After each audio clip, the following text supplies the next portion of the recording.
Hey, welcome to the Hired AV podcast. My name is Joe Way, and I am your host. And boy, do we have a good one for you today. I'm really excited about this one. You know, there's these episodes where I talk about it for months and months and months and months, and then I finally go, you know what? We should get into this. So I think you're really going to enjoy this. I know I am, because I get to bring on one of my peers at UCLA to talk to.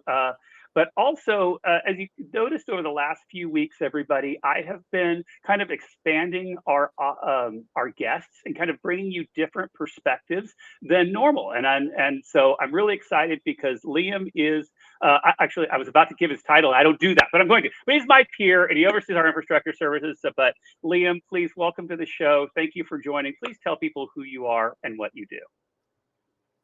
Thanks, Joe. Leom Holley. I'm Assistant CIO for Infrastructure Services at UCLA. So what does that mean? I have hosting services, network services, platform services, stability and business continuity, and unified communications. Okay, that's a big bucket. That's a very big bucket. Now, so you kind of go through with us kind of what a day in the life looks like. So I think a lot of people just think infrastructure and might just think, oh, that's the people who run cables through walls. But it's a much bigger portfolio. So what does a day in life look like for you and kind of for your teams? And also, what is the scope? And kind of, I don't want to say head count, but kind of the breadth of it. Yeah, so I've got over 100 people in my organization, and it's split into four verticals, and those verticals are network, platform, unified communication, and hosting. And from a day-to-day perspective, it's very much about making sure that everything is ticking over from a priority perspective. So right now, top priorities for us are we're doing a significant network unification project, which is rolling 78 networks into a single network.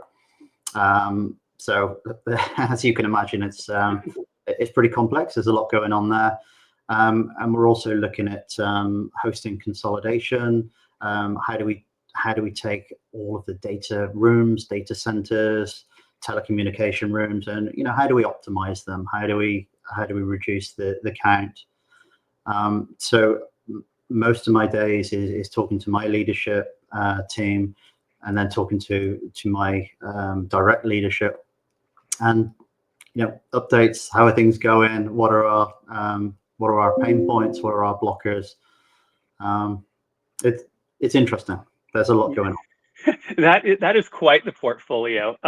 So let's go to kind of the network unification. Now, the audience is pretty much aware of kind of like, why I went 10 miles down the 10 freeway to UCLA as part of our kind of, reimagining, but also looking at, the technical debt that have been there, and having a more strategic plan at an enterprise level, like, we're doing with the classrooms. People are familiar with that. Your role is to do the same thing, but for infrastructure services. Talk about, I think you just said 78 networks that you're unifying. So can you give a little kind of current state of kind of what you walked into, and then what the ultimate goal is there? Well, I'm going to start with the ultimate goal, because that's the easy bit.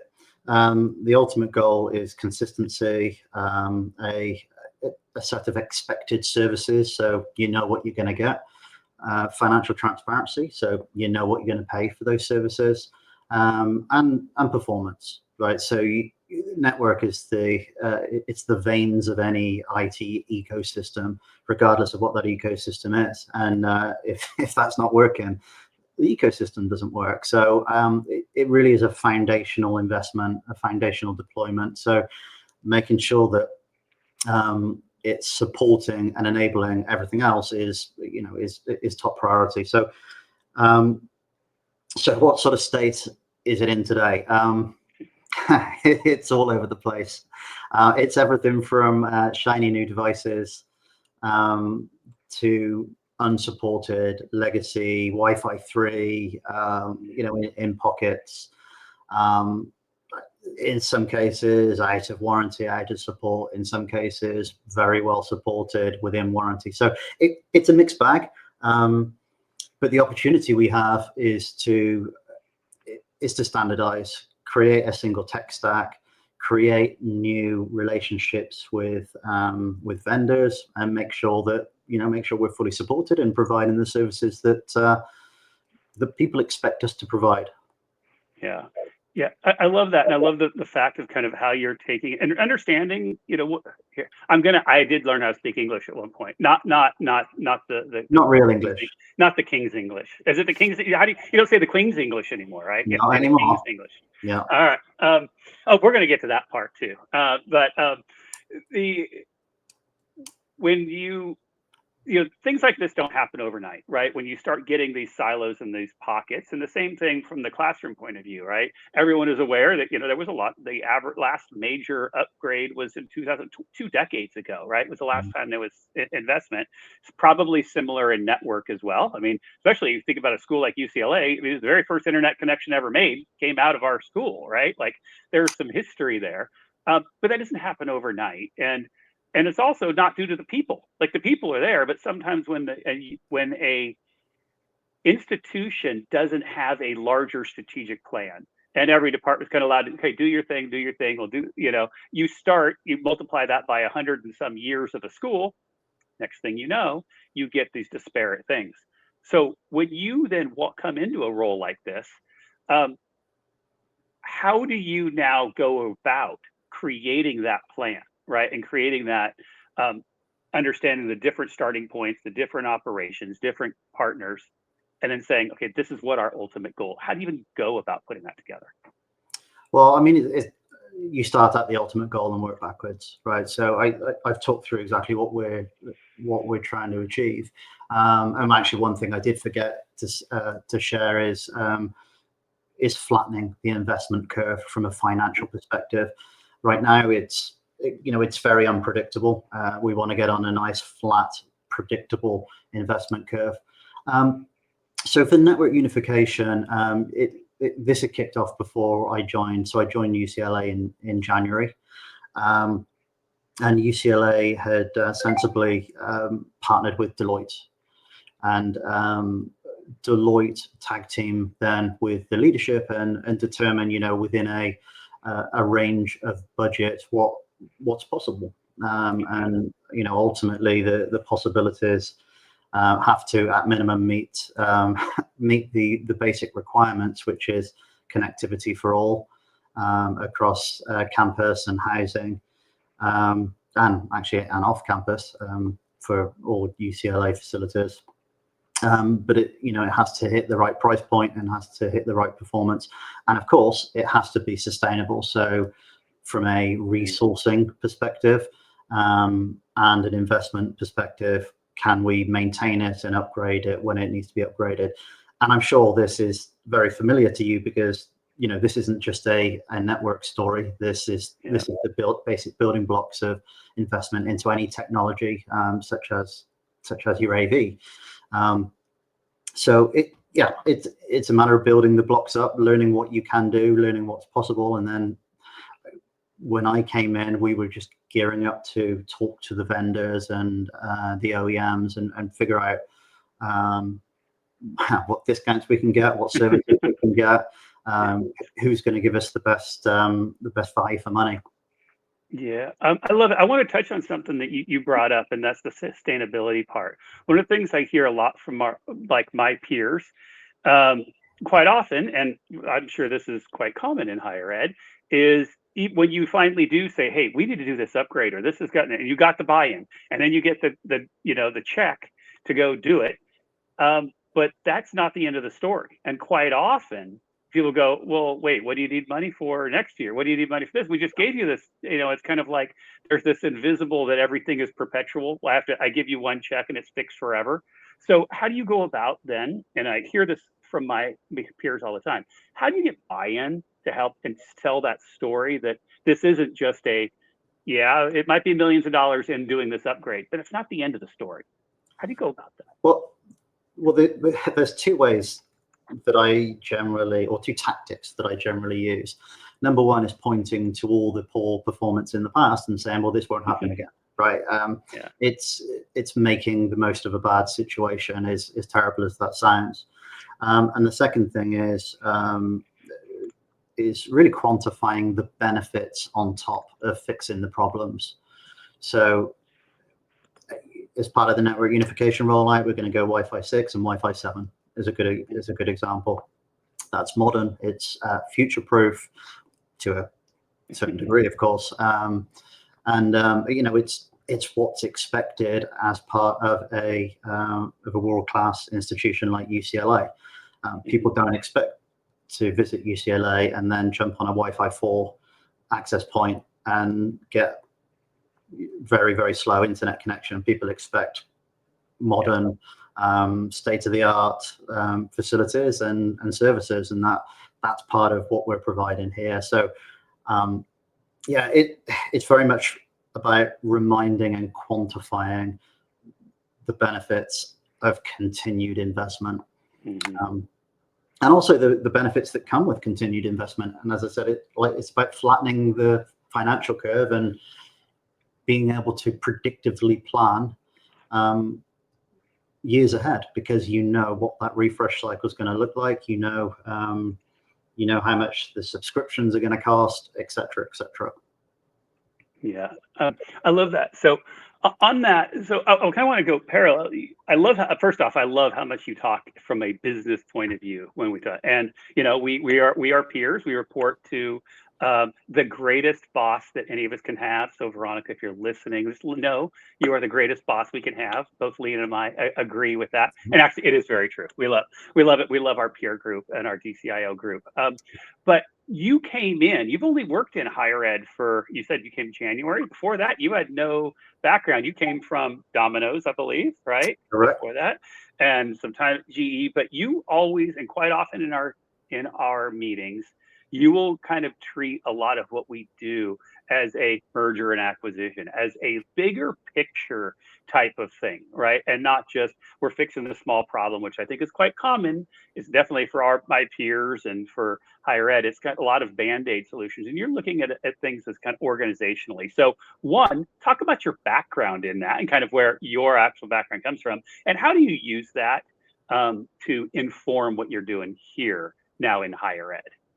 Yeah, that's a great topic. So, so my background is, as you can maybe tell by the accent, I'm now based in Cincinnati, but I'm originally from England. So I worked for a company in England, an aviation company who were acquired by General Electric, and it was a FTSE 100 company. So that equates to like a S&P 100 in the US. So it was a big company. And then when GE took over it, at the time when GE took over it, GE was the biggest company in the world. So I went from working for a very big company to working for a very, very big company.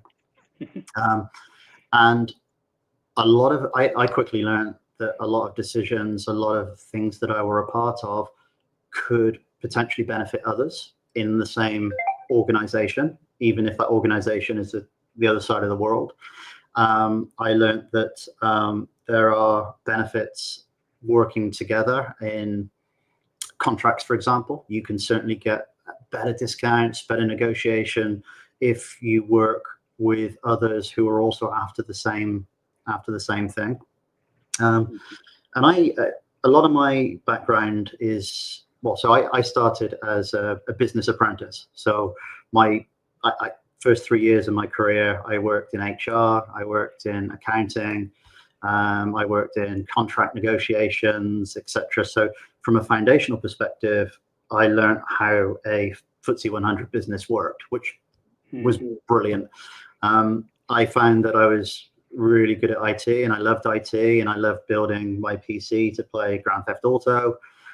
So I went into an IT role. It also paid the most, which drew me to IT. And then I was in web technologies. I was in solution architecture.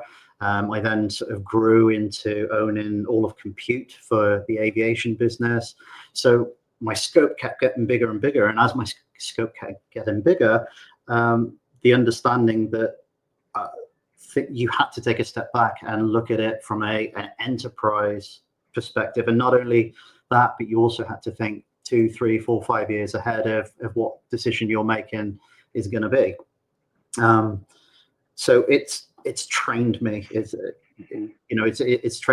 also trained me to think security, risk, and compliance first whenever making technical decisions. Is it supportable? Is it sustainable? Is it going to put us in trouble in 3 years' time if we don't have a support plan? So,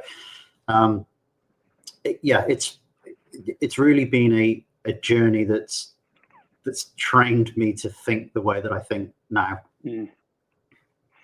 And so what is the thing that when you came into this situation, or as you're looking to achieve your goal and your kind of master plan, what are the skills that you're relying upon most? Well, you mentioned mergers, acquisitions, divestitures previously. So I remember during my interviews, I was asked if I ever dealt in a university environment, and my answer, of course, was no. But then when it was laid out to me, well, there's different pockets of IT that do things differently. You're going to be dealing with different cultures, different behaviors. I quickly related that to situations where we've done mergers before, and that you're bringing people in who, some people want to come, some people are going to come kicking and screaming, and some people won't come. And it was a very similar context that was being shared with me that I'd lived before. So that created a great conversation, because it was, well, if this is coming in, is the finance coming in? Are the people coming in? Are the expectations going to be the same? Can we provide better services by doing A, B, and C? So I rely a lot on that, quite honestly. And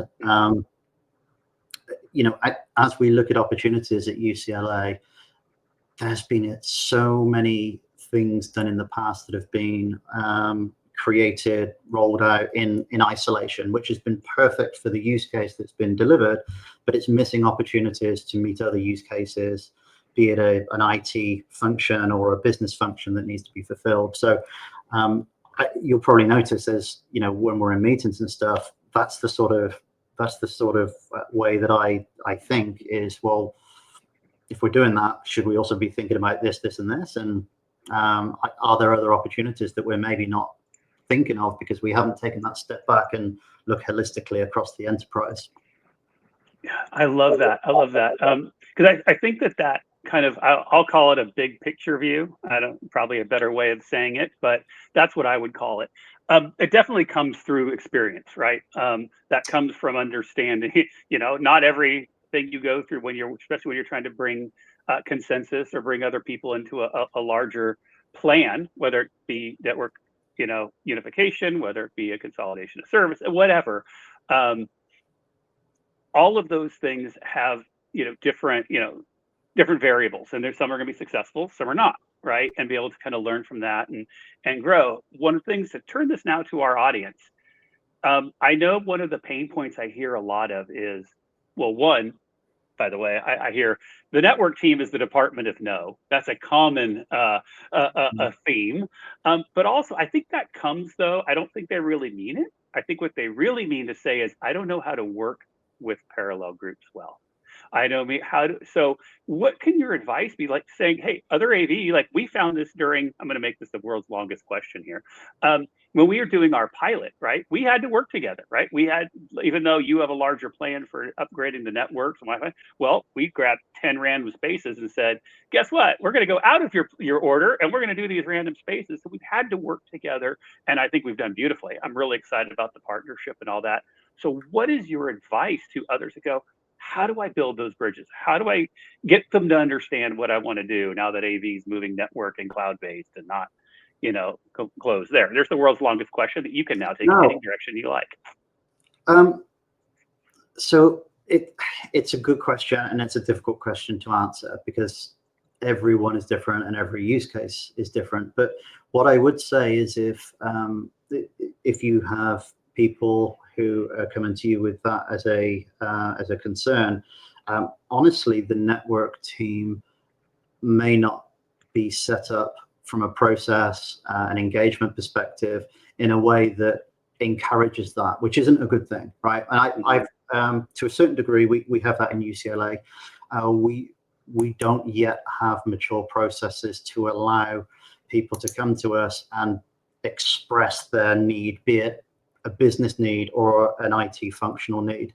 A business need, we will convert to an IT solution. An IT need, we validate and then execute on if it's the right thing to do. If people don't really have the capability to express that demand, then I would suggest that the process is probably failing. Now, that's something that I've identified within UCLA, and it's something that we are actively working on. But the reality is it should be very easy. You should be able to approach through a standard process. You should be able to approach any team, quite honestly, but in this case, the network team, with your requirements, and the process should be prompting you to give the right information to make sure that there's no gray area, there's no ambiguity in the demand. And then once that engagement is in place, it should be fully observable throughout. Again, there should be no doubt as to exactly what's happening. I mean, that's utopia. It's very difficult to get to in some circumstances, but that's what we aspire to have at UCLA, and we're getting there, but we're getting there slowly. Yeah, I love that, because I think one of the things that we've noticed, especially in the change, I'm going to say post-COVID, is the need to work together, right? As we went online, right? We now relying on network.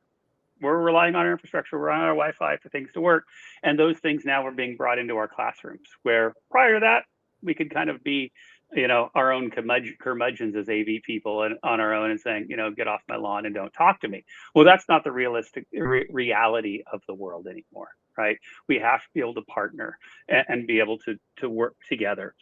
So now, as you look at kind of where we're going, and just taking this out of it, what are you most excited about, right? I mean, you're coming in for this big project, but there's got to be something that made you say, all right, I'm going to get out of, getting free pizza delivery, and I'm going to go to, did you get free pizza delivery? Did you ever did you get any perks?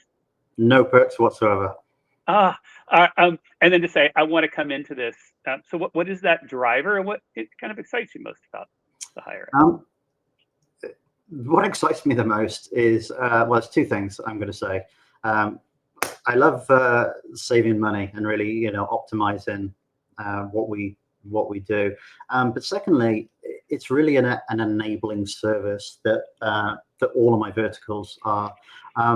So I love to see the success of others. I love to see laying the foundation and then somebody leveraging that foundation for what it was built for, and then doing better things, whatever that is. And that's always been the case. That's always been, as far back as I can think in my career, that's always been the goal. Even when I was a web developer, I ran the intranet and internet sites for the company I referred to in England, and it wasn't about me developing that and rolling it out. It was about them watching the workshop, for example, leveraging the services that I created to knock out these repairs faster and meet orders faster, and that was the fun bit.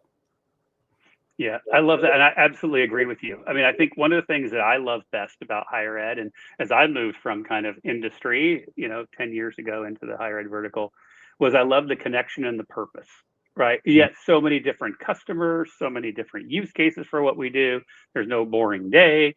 Things are always moving, and you've got the youth of the, of the kids and going around. It's also weird, like in my new role, I mean, I'm pretty much remote, as opposed to prior, I was a lot on campus. Well, you're really, really remote. You've only been to campus, what, twice, 3 times?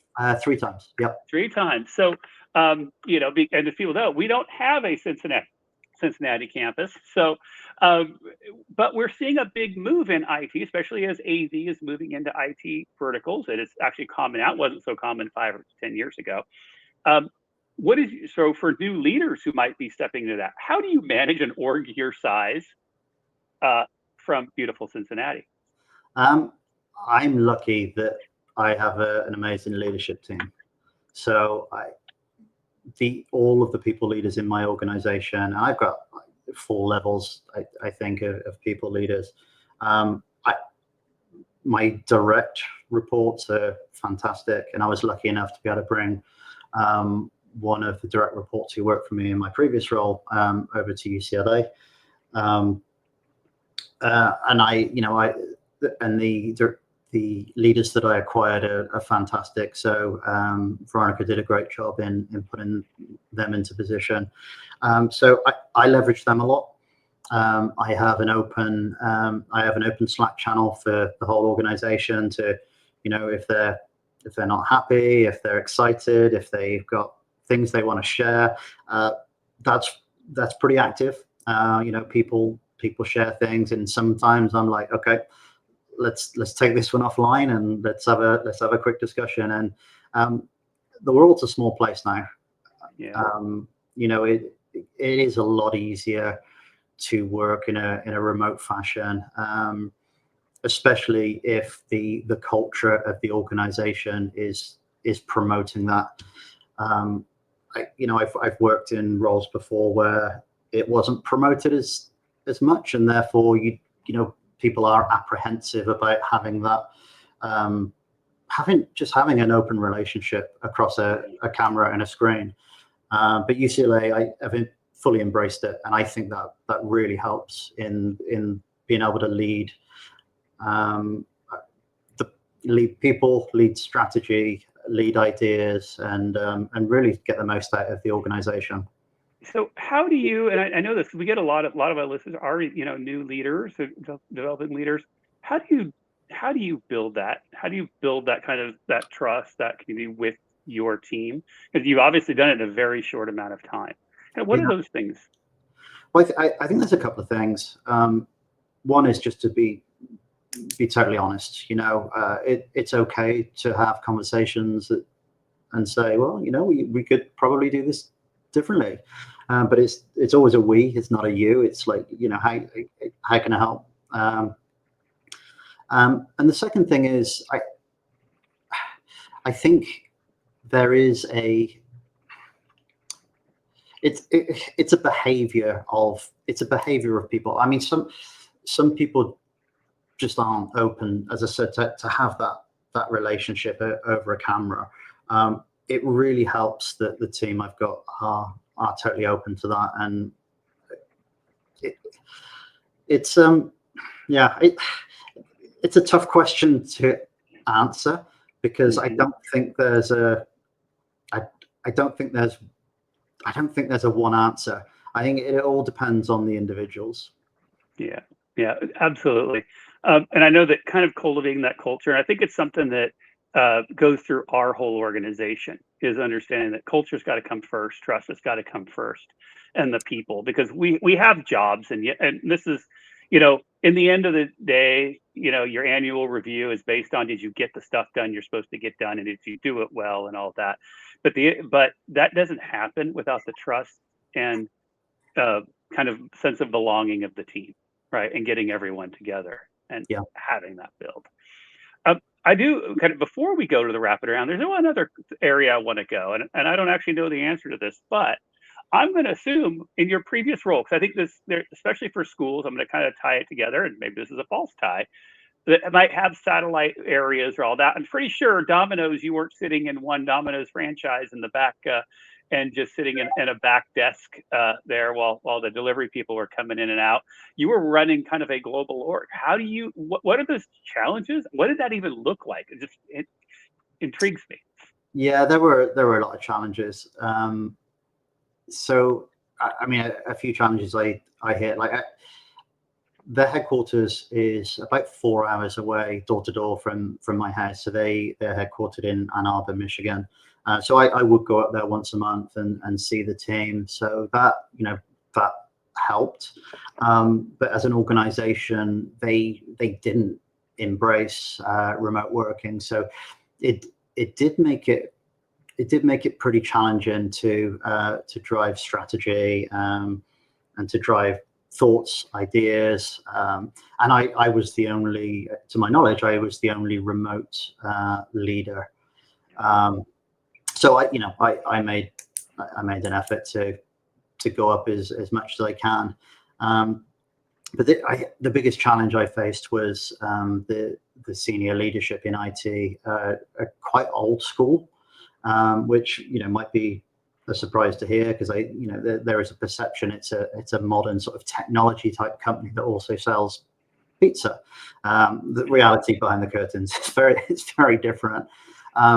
So one of the challenges is taking modern ideas and try and implement transformation, modernization, agile, all of these sort of modern approaches to what is an organization that culturally isn't really ready for it. So that was pretty tough. I mean, in my time there, certainly made progress. Certainly got in my opinion anyway, got the organization facing the right direction. And I would have liked to have seen the company move faster, though, in terms of embracing modern approaches and modern technologies. Yeah, well, it sounds like that sounds very similar to higher ed, right? Like, it's hard to move a big organization, right? Oh, it is. Yeah, you're moving a tanker.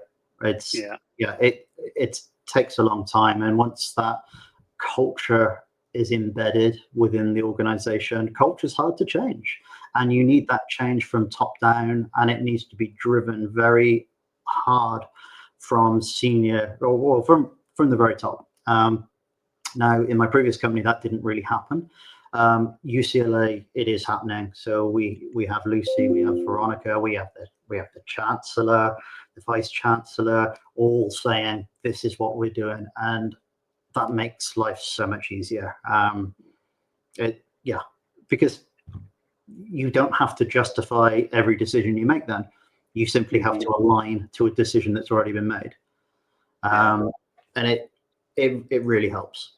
Yeah, I totally agree. And it is hard. I mean, I know when, my peers here, we talk about what we're doing, and I do hear from them often going, well, it's easy for you to do that because it's your whole institution that's doing it, right? You're not trying to fight a battle against an organization that doesn't want to do it. But it sounds like even in your, in your past role, it wasn't as easy as like right now. So what is the one piece of advice you could kind of give to people who might feel like they want to create change, they want to do better, but there is that, I'll call it the ivory tower of higher ed in front of them. We luckily don't have it, but I think we're the outlier. Well, I mean, there's a couple of pieces of advice. Number one, you don't need to reinvent the wheel. The companies out there have most likely done what you're proposing to do from a change perspective. So leverage those success stories, see if you can create similarities, and then look to quantify it. I think if you can justify to your leadership that it's the right thing to do, all of a sudden your job is so much easier, because you've got somebody fighting your corner, and that somebody has different levels of influence than you have.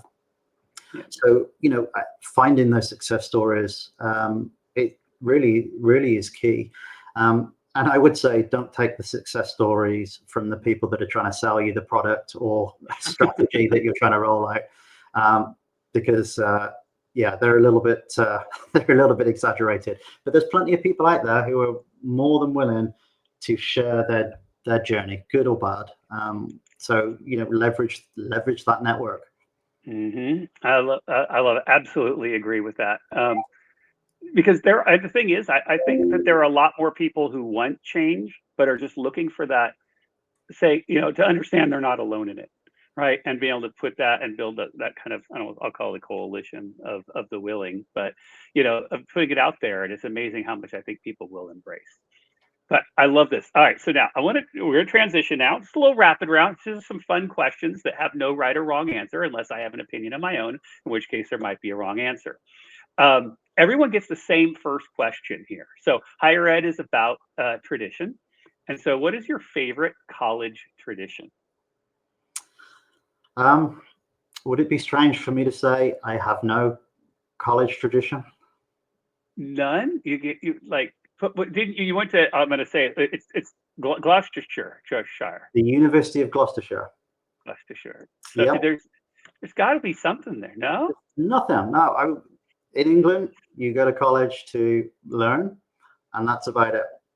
Um, in the US, I think it's very different. You go to college to support a team, to wear different colors, to embrace a mascot, whatever that looks like. But no, it's very different. All right. Well, that's we're gonna have to get you one. At least I saw you already picking up a UCLA cup, so you're getting the Yep, blue and gold. yep. So, of course, don't tell it. Well, now we're on video; they'll see. I'm cheating today with my SC alumni cup. So Interesting. you Um, know. ask me about traditions in a year. I may have an answer for you. All right. All right. Okay. So this is a simple yes or no. Aston Villa will win the Premier League Cup next year. Uh, no. What? They have to, right? I mean, they're the best team in the Premier League. True or false? Uh, that's also false. Dang it. All right. So, what's your team? I'm a Liverpool fan. But so are you? So wait, but that's kind of a yeah. That's not near where you were. Well, that's guess not No, your it's school. it's nowhere near where I'm from. But where I'm from, there were no like big teams around, and actually Aston Villa were probably the closest. But I played for my local town, which meant you can kind of support who you want then. See, that's why I became a Villa fan because I had to pick one at Birmingham. So there we go. All right. That's not a bad choice, by the way. Yeah, you know what? If it's good enough for, I guess, is it Prince now? Yeah, still Prince, right? It's Yes. his team. So there we go. All right. Next, why are you so anti-Mac? Um, anti-Mac. Well, it's more. Or I could say it this way: tell me two great things about a Mac that a PC doesn't have. I can't think of anything. Well, okay. One thing is if you've got too much money and you want to just waste it, then a Mac will help you do that. Um, I just don't see the point in. I don't see the point in them. When I was a developer, I used a Windows machine. It was fine. So see, everyone a little behind the scenes. Our whole team. I think we're all Macs except for you, Liam. Yeah. Well, but I told you I like to save money, so I will there you go. I will save UCLA $500 by having a lovely touchscreen Dell laptop. All right, all right. Okay, another question I seem to ask. I love food. Well, every time we've seen you, we've done our little happy hours together, so that's been great. When I happen to be out in Cincinnati and I come visit you, where are we eating? Where are we drinking? What are we doing? Well, that's a good question. There's tons of breweries in Cincinnati. Tons of really good breweries. So it would be drinking at one of them. In terms of eating, I've not gone downtown for quite a while eating. So I'll have to have a look to see what the best restaurants are. But there's some awesome restaurants in the center of Cincinnati. So it will probably be a brewery to start, and then somewhere downtown. All right, I like it. Are you on the Ohio side or the Kentucky side of Cincinnati? I'm Ohio, but the river is half a mile that way. All right. So yeah, I mean, so people don't know. It goes across two sides. So Yep. there we go. All right. So here's a really quick one. We're gonna do a little segment, special delivery, pizza version. Okay. So here we go. This is basically quick yeses or nos. Pineapple on pizza, delicious balance or culinary war crime? Oh, it's a big yes. Big yes. See, there's a hot take. I agree with you. Yeah. So there we go. Pineapple. All right. Which crust is superior, deep dish or thin crust? It's actually, if you're going to get it from Domino's, it's actually the hand tossed pan, I believe it's called. It's excellent. But if I had to choose between deep dish and thin crust, probably deep dish. Okay, I don't know. I don't know. So I'll say this one. I get it because it's kind of like a meal in itself. But I've never played the which is more authentic, like Chicago versus New York or whatever, until I went to Italy. And in Napoli, the home of pizza, it's all thin. Yeah. And I thought, okay, well, if that's what it's supposed to be, then that's what which one won it for me. Yeah. All right. Yes or no? Pizza rolls or fake pizza? That's not really a yes and no question. But I don't know that I know what those two things are. Like Tostino's pizza rolls, like you get them in the freezer section. Like, oh, okay. I mean, I don't know that I've tried one, but that sounds very nice. Okay. All right. Which is better, cold pizza or reheated pizza? Reheated in the air fryer. Oh, yes, I like that one. Learned a little trick once that I guess you get a damp paper towel too, and you put it over your pizza when you put it in the microwave, and it can get the. Oh yeah, yeah. So that works well with naan bread as well, by the way. With naan bread, if you like your Indian meals, it's yeah, it works well with that. Oh, I miss Indian food. That was the one thing in the UK, the best Indian food in the UK. I gotta tell you, that's one thing I miss. That's one thing I miss. All right. Dipping sauces are okay for pizza, yes or no? And if yes, which ones? I'm going to say it's okay, but that's as far as it goes. And I don't even know what the choices are these days. I don't have dipping sauces, but they're definitely okay. Okay. And then last, what is your go-to pizza order? What are your toppings? Funnily enough, I had a pizza yesterday, I believe, or the day before, and it was Parma ham, fig sauce, onions, from a place called Dewey's in Cincinnati. Very, very good. But my go-to is usually, because you can't usually get like fig sauce in most places, it is probably just ham and pineapple, honestly. Oh, right. He's going for pineapple pizza as his go-to, or Hawaiian pizza, I guess. Hawaiian pizza. As your go-to. All right. I like that. I will accept that. All right. Very last question. Now, this is a little segment here. You're going to get 1 minute. Let's just the show is, if you had your own podcast, your own show on any topic, doesn't have to be tech, infrastructure, anything about your work, any topic, you have to do 1 minute monologue. What is that monologue? And your time starts now. Wow. It would probably be on home automation. And it would be the different technologies that are available today and that I use. So I've got everything from obviously my lights and my plug sockets to all the fans, the pool, all of my electronic devices can turn on and off. My dishwasher, my clothes washer. It's all hooked up. It's all synced, and it saves me a lot of time. It allows me to be very lazy if I choose to be very lazy. Mm-hmm. I like that. So you're a closet AV guy then, with all this automation and the like. I love that. For sure.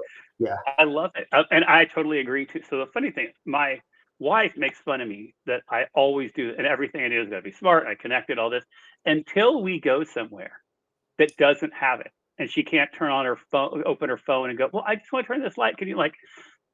You're the one that's saying don't need all these everywhere. It's like the one outlet that's not a smart outlet or whatever, right? And she's like, I can't control it. Like, I need to have Christmas tree on my phone. That's right. Yep. Yeah. I agree with you there. I agree with you. So Liam, last thing, how can people, if people wanted to connect with you and get to know you, how could they best do that?